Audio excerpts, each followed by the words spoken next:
the best way to predict your future is to create it. Not from the known, but from the unknown. What thoughts do you want to fire and wire in your brain? What behaviors do you want to demonstrate in one day? The act of rehearsing them mentally, closing your eyes, and rehearsing the action. So whatever impact or success or reaching goals or growth or whatever you say, on one level in the physical world, it's about how well you harness your physiological and your psychological process. Knowledge is power, but knowledge about yourself is self-empowerment. If you are little sensitive to life, you will realize you are the biggest issue in your life. So this is one thing that I'm trying to do with people, that you are never the issue in your life. I'm not the issue. My thought, my emotion, my body is never the issue.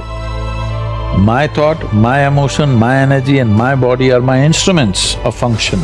They are not impediments in my life. But I would say for 90% of the human beings, their own body, then the compulsions of the body, the compulsions of their thought, the compulsions of their emotions are ruling them most of the time. So when you yourself are a problem, well, you're on self-help. Whether your body and mind works against you or works for you, this is a big difference.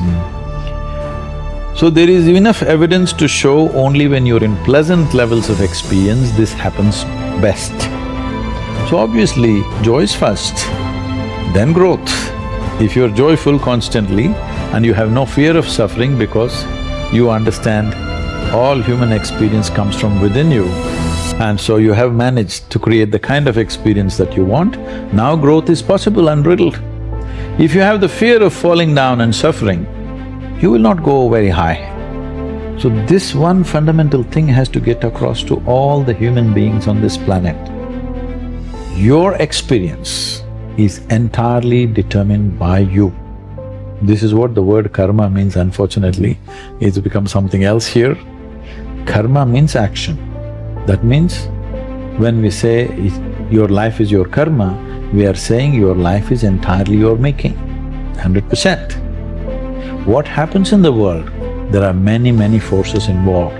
What happens within me? It's 100% me. If you don't take charge of this, then you're an accidental life. When you're an accidental life, anxiety is very natural. The moment you start feeling abundant and worthy, you are generating wealth. The moment you're empowered and feel it, you're beginning to step towards your success.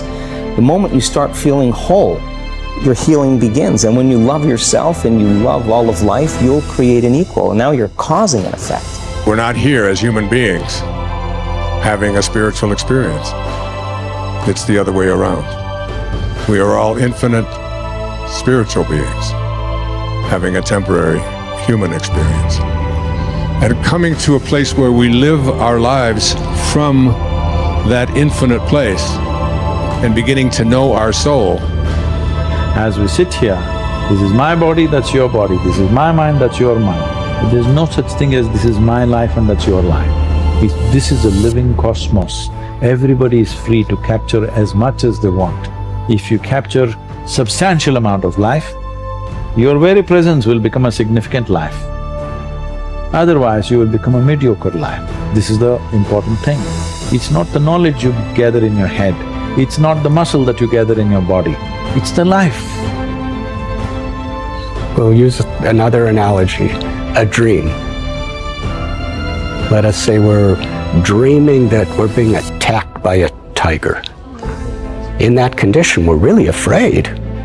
We're perspiring, we may even be rolling and screaming in our bed. Now, is that dream real or illusion? The reality is we are having that dream. And the reality, there are tigers somewhere. The illusion is we're identifying with it. We're thinking that that is me in this dream, and that tiger is about to eat me.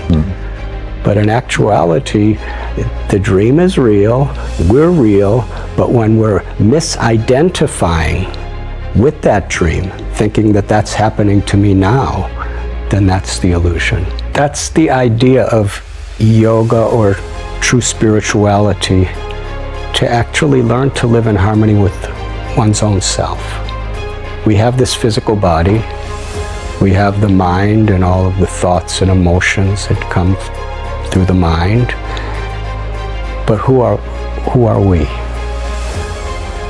I am seeing through my eyes, I'm hearing through my ears, I'm touching through my flesh, I'm tasting through my tongue, I'm thinking through my brain, and I'm loving through my heart. But who is that me? That me is the essential consciousness that's giving life to every other aspect of our existence, our body and our mind. Consciousness is unique, but it's part and parcel of what is universal. And unless we understand that uniqueness of our own true consciousness,